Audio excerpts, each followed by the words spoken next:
Hey team, hope everybody enjoyed chapter 7, and we will push on to chapter 8.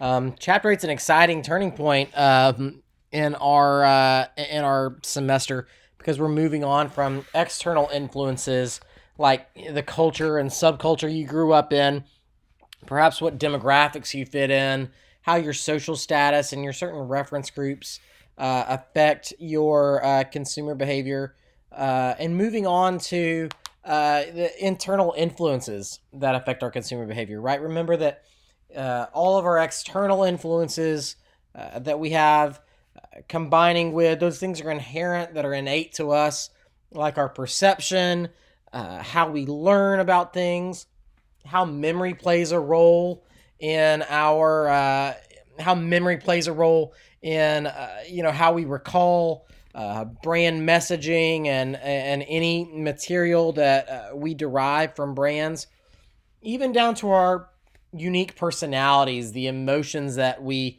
exhibit, our attitudes about certain things. All of those combine to formulate our self concept, right? We talked about how we have an actual self concept and an ideal self concept as well, right? Those combine to make up our lifestyle, right? How we live our everyday lives. Our self concept, whether it's our ideal or our actual self concept, and our current lifestyle combines to form our decision process, right? Our decision process is, based on the situation that we're placed in.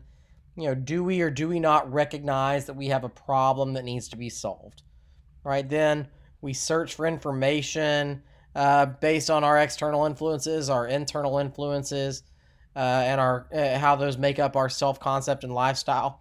All of that makes takes into play our alternative evaluation, how we choose one product from another, then where we choose to purchase and how we choose to purchase that item, and then finally our post-purchase experience after that.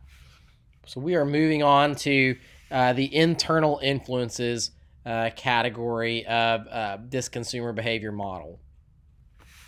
Right, so perception is a unique thing to study because perception happens on a sliding scale, right?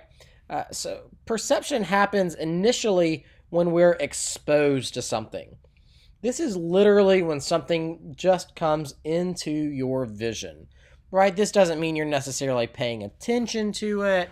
This just means literally it's come into your attention, right? If I walked in front of you with a navy blue shirt on, right, the next day you're probably not going to remember, or even 20 minutes later, you might not remember what color shirt I had on, right? It was just exposed to you. You weren't necessarily paying attention to it. You didn't take the time to assign it meaning, anything like that. This was literally just in your vision, right? When something we're exposed to, and really gains our attention, right? That's when something is truly seen, right? That's what we call attention. And attention can happen either in a low involvement form, right, when we're like intending it to actually happen, or attention can happen when you're highly involved, right? Maybe you're paying attention to a scary movie or something like that, right? So it's important for brands to understand whether the consumer is in a low involvement attention state or a high involvement attention state, right? And then simultaneously, we when we're paying attention to that, we assign certain meaning we assign certain meaning to what we've seen, right? We put it in context, right? If we see someone with a navy blue hat with a yellow C on it, we assume that they have some type of an affiliation to the University of Tennessee at Chattanooga, right? We assign certain meaning to that. It's important to know that all three of those phases happen simultaneously, right? We're exposed to something, something grabs our attention, and we assign meaning to that thing. Those things happen all simultaneously, right? We don't, take time once we're exposed to something to say, all right, let me wait and assign meaning to that. No, based on our past experiences, that just kind of happens automatically for us. Far after that is when we, place that into a certain category of our memory. Whether that, is in an active problem solving state, perhaps you're hungry and you make a snap decision on what you're going to eat, or whether you commit that to your long term memory, right? Whether that's an experience or values, a major life decision that you've made that sticks with you for a long time. And all of that combines to help make our purchase and consumption decisions. So there's different types of exposure. Let's break down those different those different categories, right? So there's selective exposure and voluntary exposure. And, selective exposure is increasingly becoming an issue for marketers in the 21st century, right? I don't know about you guys, but one of the best parts of watching Netflix is you don't have to watch ads, right? For many people for many millennials and Generation Z, you're downloading things like ad blockers, right? Or if you actually watch network TV, right? So often because we have DVRs now where we can pause live television, we'll pause it and just fast forward through the commercials later. Or we've recorded the television show and we'll fast forward through the commercials because we've recorded the TV show at our convenience. All right, so selective exposure is when we actively choose whether or not we're going to expose ourselves to certain pieces of information. Right, on the contrary to that, voluntary exposure is when we actively choose to opt ourselves into certain types of advertising. Right, I think we've all probably gone to a website and maybe entered our email address in so that we can download some type of content, right? This might be like a white paper of sorts that you wanted to see, right? A study that a company has conducted. You know that it's a one-sided, biased argument, but you want to see that information, so you're opting yourself in, right? If you've seen a Google AdWords, right? If you've ever clicked on a Google AdWords ad, right, you selectively volunteered yourself to be exposed to that advertisement because you wanted the information that company had to offer, right? Maybe it was how you can save money on a television or something like that. If you're anything like me and you've caught yourself late at night one night watching an infomercial, right? This is that's an example of voluntary exposure as well. Like I said, selective exposure is a growing issue for marketers to where, consumers are increasingly opting out of any form of advertising. And that's bad for us, right? We want you to see all of that advertising. And so as consumers are opting out of that advertising, it makes the job a bit tougher for us if we want to reach a broad audience. The exciting thing on the converse of that is, it means that when people are opting in, here's just a few more statistics about selective exposure. The exciting thing on the alternative of that is when we think about the power of voluntary exposure, right? When someone chooses to opt into your advertising in this incredibly crowded market, right? It makes up over 90% of Google's revenue because people have opted in to brands' advertisements, right? They've clicked on an ad because they feel so confident that in the ad copy that the brand has provided them in that advertisement, that they're willing to expose themselves to that ad, right? I mean, a third of us in the United States have purchased an item from an infomercial, right? We know that it's a hour-long plus commercial, but because it was interesting to us, because we were curious about what the infomercial was saying, right? We've opted ourselves into finding out more about that product or service. right? Business to business marketers, right? As we produce marketing content that's obviously from the standpoint of our business, right? It's increasing in popularity because buyer groups and people in other businesses who want to purchase from us need that content, right? And consumers are finding this incredibly valuable, right? They want this. 65% of B2B consumers use white papers, and B2B marketers have to be there to meet that need.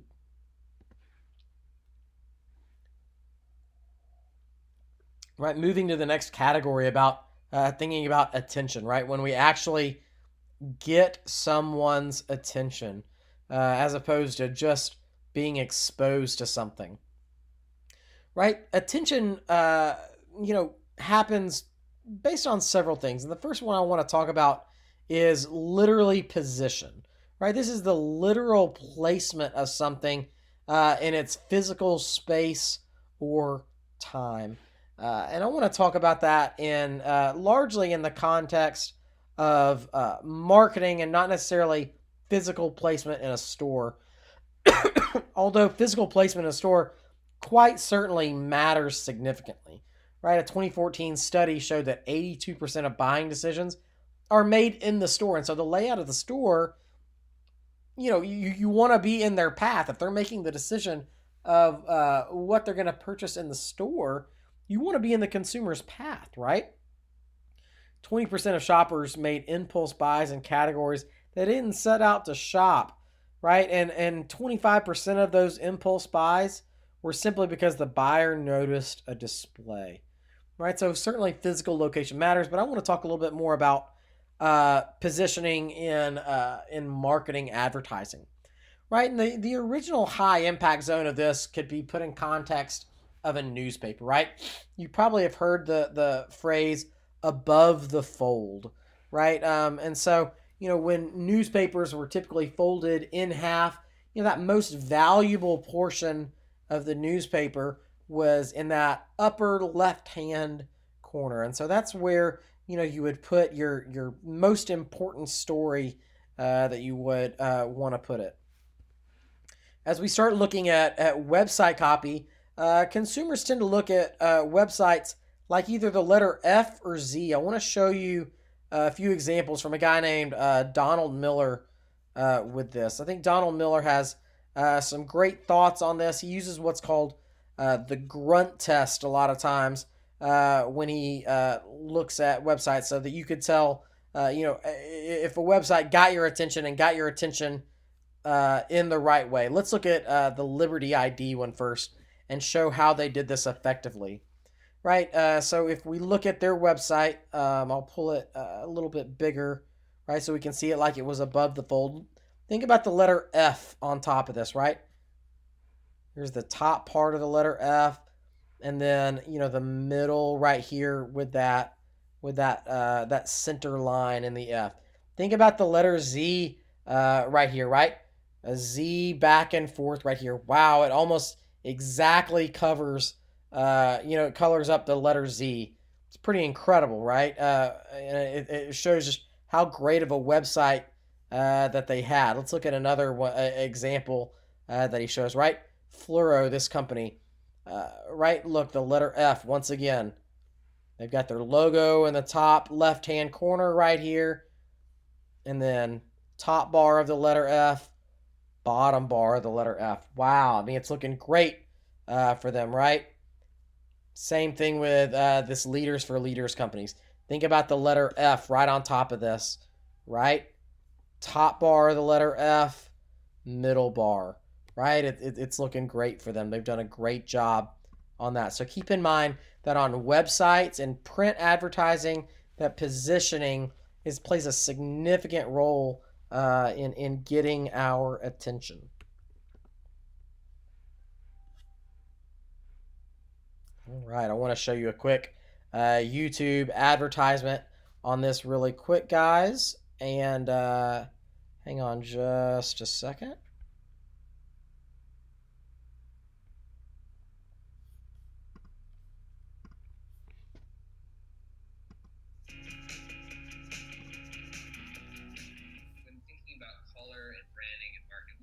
biggest mistake that entrepreneurs and marketers make, and how can we avoid it? The biggest mistake, in my opinion, comes from CRO, conversion rate optimization. So one of the studies I talk about was first published on HubSpot, and it was an analysis of this site called Performable. And the site had changed their call to action button from red to green. That's all they did. And they saw a noticeable bump in conversions. Now, the author of that HubSpot article did not make this claim, but what happened was people took that data and everyone ran around for a while saying red is the best color for conversions. It's clear, like it's an absolute certainty that red increases conversions. Look at this study. They changed the button to red. That means red's better for conversions. So the problem was when you go back and look at the Performable website, all websites are basically based off of base colors, okay, background colors, and accent colors. The accent color is the most important part. That's where you can really increase conversions. That's like buttons, call to action, stuff like that. So at the Performable website, they had a background color of white, a base color of green, and their original call to action button was also green, right? And when they changed it to red, they saw the bump in conversions. Now, the problem with assigning red as having this magical conversion trait that works for all websites is that it's very context dependent. This actually is supported by papers like the isolation effect, which kind of highlight how anything that stands out like a sore thumb, so you could think of it as like an island of red and a sea of blue or something like that. That's what people really pay attention to. That's really what really captures attention. So Performable saw the boost not just because they changed it to red, but because red was a highly contrasting accent color to green, right? Having their base color and their call to action green kind of just blurred it all in. Like when you came to the site cold, you didn't know what it was about. You're just seeing all this green. Your eye doesn't really know where to go. And when it was changed to red, it stood out like a sore thumb, and obviously it drew a lot of attention to the button. So the big mistake in CRO then is trying to assign certain, magical aspects like orange is best for conversions, red, yellow. It's all context dependent. It has to do with what the surroundings of the website look like. Right, so that shows how color can play a significant role in getting our attention, and that it's not necessarily a specific color. Right, the importance on this is whether that color is in contrast. Oh, sorry about that, guys. That was a quote from The Theory of next Colors, YouTube video published back in 18. Sorry about that. All right, back in action. All right, it's part of the reason why the iconic iPod advertisements did so well. Right? I mean, think about the contrast in colors that you're seeing right now. It changed your expectation, right? The contrast in colors made you pay more attention, and the silhouette stood out so much more because it contrasted with the background so much. There's this theory called the adaptation level theory that, if a stimulus doesn't change over time, we habituate ourselves to it and begin to notice it less and less, right? I mean, you guys probably don't notice this that much in class, but it's something that I do. It's part of the reason why I try to wear a different hat as much as possible in class, and do it so that, I look slightly different in class to try to get your attention on a day-to-day basis. It's one of those little things that I try to do so you don't adapt too much to how I look on a day-to-day basis, so that I get your attention in class. Right, attention also is based on how involved we are in a program or in the editorial content. Right, if we're incredibly involved in something, right? I mean, this only makes sense. The more involved we are, the more we tend to recall something. Right? The more involved we are with something, the more likely we are to believe it or think that it's effective, right? And, if we believe something, if we remember it and we think that it's effective, we're likely to purchase that product as well. So it's important for brands as they get our attention to involve us with that advertisement as much as possible, right? Maybe it's them getting us to repeat the jingle back, or try to online, if you see advertisements, sometimes they'll try to get you to interact with the ad in some way, shape, or form. Right, when we have non-focused attention right here, we contextualize that in our brain in both the left side and the right side of our brain through a process called hemispheric lateralization. Right, and you've probably heard some folks say over time, oh, he's a very right-brained person. Oh, he's a very left-brained person. So, literally just what that means is that the left-hand side of our brain is literally what controls our rational thoughts, right? So a person who is left-brained might take things very literally and is very pragmatic and thinks things out and likes to have a plan and things like that. Whereas someone who's right-brained might be more artistic in nature. They, operate more based on how something feels, or they go with their gut instinct maybe a little bit more. Make decisions based on first impressions a bit more. That's what hemispheric lateralization means, and it plays a significant role in our marketing. If you're interested in something like this, I'd encourage you to look at Malcolm Gladwell's book Blink. Deals a lot with hemispheric lateralization and how we make those snap judgments, and how the role of our brain makes us make those decisions. Right, when we're not necessarily focused on something, our attention still can play a role through subliminal messaging. I think one of the brands that did this most effectively recently. I don't know if anybody else enjoyed the Netflix show The Haunting of Hill House. The Haunting of Hill House, this is incredibly scary mini-series, and they leverage subliminal stimuli incredibly well. I'll show you a quick video, part of a video on this.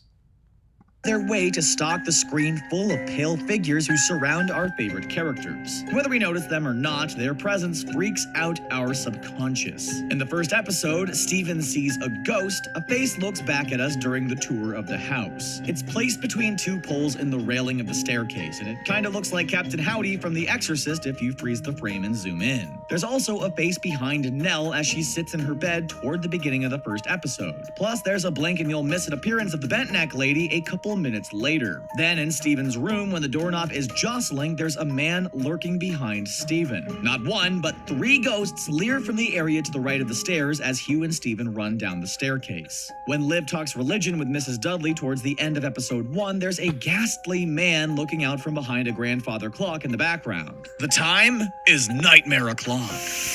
Episode 2 features less undead beings than the first. Right, so this is already an incredibly scary show. But what they've sought to do, with this is, if you remember the show, you might not have even caught a lot of these scary figures, but these things popped up so fast that your subliminal mind, it's increasing your fear that you're experiencing with this show, because there's just ghosts everywhere in this show, right? It's been a focus of, public concern of whether with advertisers, whether this is, a cheap shot, whether it's ethical in many ways to have subliminal messaging in advertising. A lot of conversation around that, specifically in advertising, not necessarily in film like Haunting of Hill House. Right? Let's move on to interpretation, right? So keep in mind that exposure, attention, and interpretation tend to happen simultaneously, but we interpret things in 2 different ways as well, right? The first is in a cognitive way, right? Where is similar to how we're left brain and right brain. Cognitive would be more like that left brain side, right? Where we contextualize something based on existing categories of meaning, right?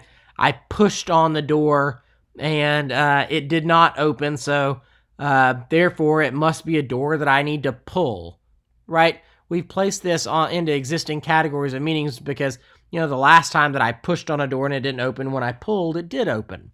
So, we interpreted a non-open of the push to mean that this door should be pulled. Right? The alternative to that is what's called affective interpretation. And that's more emotional, right? That's the emotional response that was triggered by an advertisement. Let's show how Google used this in their Super Bowl ad that they recently had. One of their Super Bowl ads that they recently had.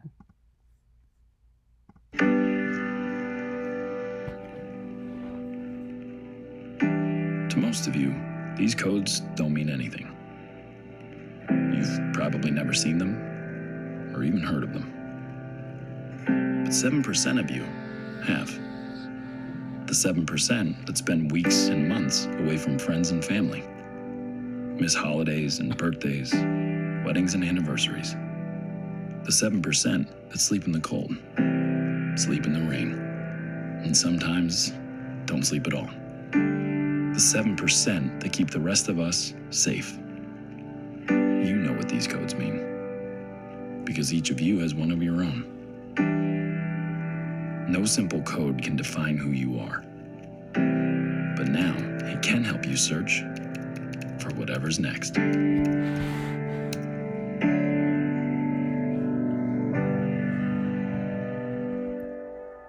Right, awesome ad by Google that they aired during the Super Bowl. And so quite obviously, what Google was doing was relying on consumers' affective interpretation of this ad, right? I mean, even they said in the ad that this feature of Google's search engine to enter in your military ID code into a search to look for jobs only affects around 7% of the population. Well, obviously, Google's not doing an entire Super Bowl ad campaign that only affects 7% of the population. No, they know that we have the broader subset of the population has a deep respect for the military and military families.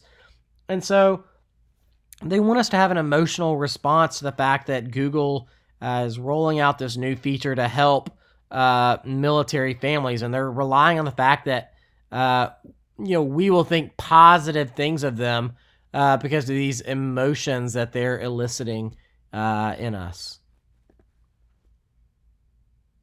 Right, when we talk about interpretation, right, there's important things to remember about interpretation. That interpretation is, first of all, incredibly relative, right, depending on the circumstances that you've faced in your life or where you grow up, your cultural context that you're viewing those in, that it's incredibly subjective, right, and hosts a lot of psychological biases, right, and that, it can be either something that we interpret based on a thinking process or something that we feel emotionally, right? I think the best example was, or the most recent example, I won't say the best example, but most recent example was the Kia advertisement that they ran in the recent Super Bowl ad. We're not famous. There are no stars in the sidewalk for us. No statues in our honor. We're just a small Georgia town of complete unknowns. The closest thing to a world stage is 81 miles away in Atlanta tonight. Our movie stardom, our football careers, they never took off. Because we are not known for who we are. We hope to be known for what we do, what we build. This thing we've assembled, it has a chance to be remembered. No, we are not famous, but we are incredible.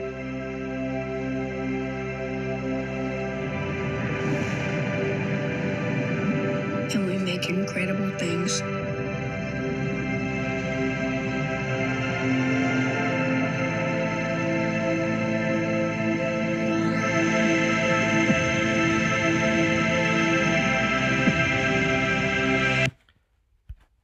Right, so a lot of people had different interpretations of this ad. And I think one of the causes of this was because it was so subjective, right? I grew up in a fairly rural environment outside of Chattanooga, and my perception of this ad was that it was pretty insulting.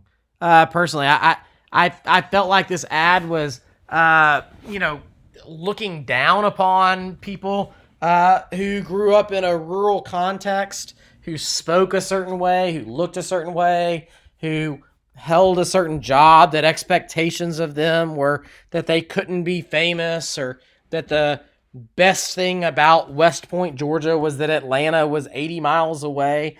Right? I thought this ad was actually kind of offensive.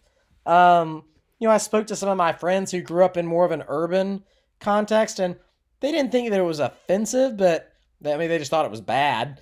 But our interpretations of this ad were widely different. They didn't interpret it as offensive as I did.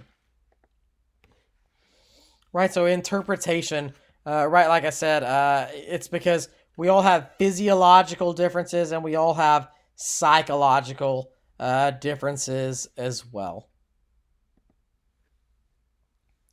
Right, interpretation can happen because we learn things in different ways, and we attach meanings to things like the term natural, all the time. Right, think about chewing gum. Right, I mean, chewing gum oftentimes is mint flavored to provide a refreshing taste in our mouths. Right, mint is a green plant, right? I mean, this is an herb that grows out of the ground that's green, but look at these flavors of gum that you see that are mint flavored on this right-hand side of your screen, right? A significant portion of them are blue, right? I mean, the blue is there to signify a cool and refreshing feeling, and it's there to help us learn about the experience so that we, interpret it based on color and not necessarily just on taste, right? So this is a marketing created stimuli to help the consumer learn about the experience that they're going to have with that brand of or that flavor of chewing gum. Right? Interpretation can largely be based on the expectations that you had for the product. A brand that's leveraged expectations incredibly well in the past few years has been Peloton. Right? Peloton's a brand that's been around for a good while, and when Peloton came out, right, they didn't have the wild amounts of success that they've had in the past 2 years with their elliptical cycle, right? When if you look at this clipping that I made on the right hand side of the screen right here, right when Peloton first came out, they were charging about $1,200 for their bicycle, right? And so the CEO decided that we needed to make a change because we're not selling an incredible amount of these bikes. And so what they did is they nearly doubled the price to $2,000 to $2,200. Well, you know what? People immediately, as you can see his quote. In the very early days, we charged $1,200 for the Peloton bike for the first couple of months. And it turned out what was happening is we heard from consumers that the bike must be poorly built if you're only charging $1,200 for it. So we charged $2,000 for it, and sales increased because people said, oh, it must be a quality bike. Right? It sounds ridiculous with that, but we provide a level of expectation for products when they cost more. Right? I mean, If somebody gives you a free cup of coffee versus a cup of coffee that you paid $4 or $5 for at Starbucks, right? If you don't finish that free cup of coffee, you don't feel too bad because, right, it was free. You didn't place that much value on it. Whereas that expensive cup of coffee that you paid for, right, we place a certain amount of value on that. Our expectations of that was that more expensive thing, had greater value to it. Right, our situational characteristics and those contextual clues affect how we interpret something, right? Continuing with that Peloton theme, right? Peloton's wanting to give the conveyance that they're a high-end brand, and so their commercials regularly have the Peloton bike staged in very high-end houses or very rich scenarios. And right, this was lampooned a few weeks ago, where they started making some jokes. I'll scroll really quick so that you can see these on your screen, right? To where, the bike was placed in a New York penthouse or a high-end suburban looking house, or, a mid-century modern type looking build, or, a London-based penthouse, or, things like that, right? A hilarious lampoon, but a lampoon that, Peloton will freely, absorb because they place their bikes in those situations so that you would think of the bike as a very high-end product that wealthy or affluent people would want to have. Right, so how does perception affect marketing strategy? Well, it affects marketing strategy in 5 specific ways. Right, so it affects marketing strategy, first of all, by how we go to retail. People perceive products based on how we bring them to market specifically, whether there's a lot of them in the store, whether a product is difficult to find, things like that. A local company that did a great job with perception and retail strategy was the local brewery Hutton & Smith, just down the road from UTC. Right, so a couple of years ago, Hutton & Smith had an amazing accomplishment. For their Bivouac Black IPA, they won a gold medal at the Great American Beer Festival. Right, this is the top honor that a beer in their category could possibly win. At the time that they won this award, Bivouac Black IPA was on their regular host of beers that you could always get at Hutton & Smith, and you could buy it in 6-packs for I think it was $10. And right when they won this gold medal at the Great American Beer Festival, all of a sudden they took it off the market. You couldn't buy it at Hutton & Smith. You couldn't buy it in stores. It was gone. And it stayed gone for a couple of months. Right? It was an amazing thing. And people were wondering, what's going on? Why is Hutton & Smith doing this? They've just won this award. I really want to get my hands on this stuff. So finally, a couple of months later, when Bivouac Black IPA came back onto the market, right, guess what happened? All of a sudden, it cost $1 more to purchase it, and guess what else?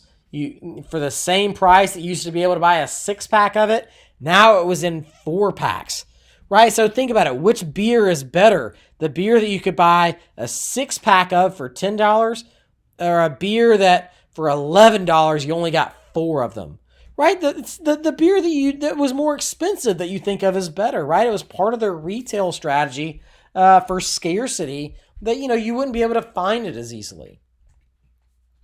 Right, I'll move back to the logo development here in just a way, and how linguistic considerations, branding strategies, and logo designs, come into play with this. Actually, I'll go ahead and show you right now.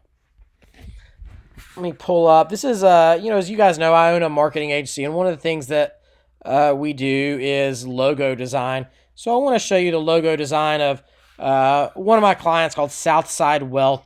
And so they wanted a logo that hinted at financial growth, or, the ability for clients to, take their wealth to the next level. So it's our job as an agency to, flesh that out in a visual format. So we made 3 concepts for them to choose. Remember, this is, signifying, scroll back, signifying financial growth or taking it to the next level. So here was concept 1 for them. So a nice bold typeface in the font, right? And here's their icon. I want you to go through the process with me of why we chose this icon for one of their concepts. Right, we wanted the letter S to, mimic stairs going forward. So it was that kind of pattern of growth for them. And also wanted to show a semblance of a ribbon, right? Because, when you're successful with something, you get a ribbon for it. And so that was the reasoning behind that icon, right?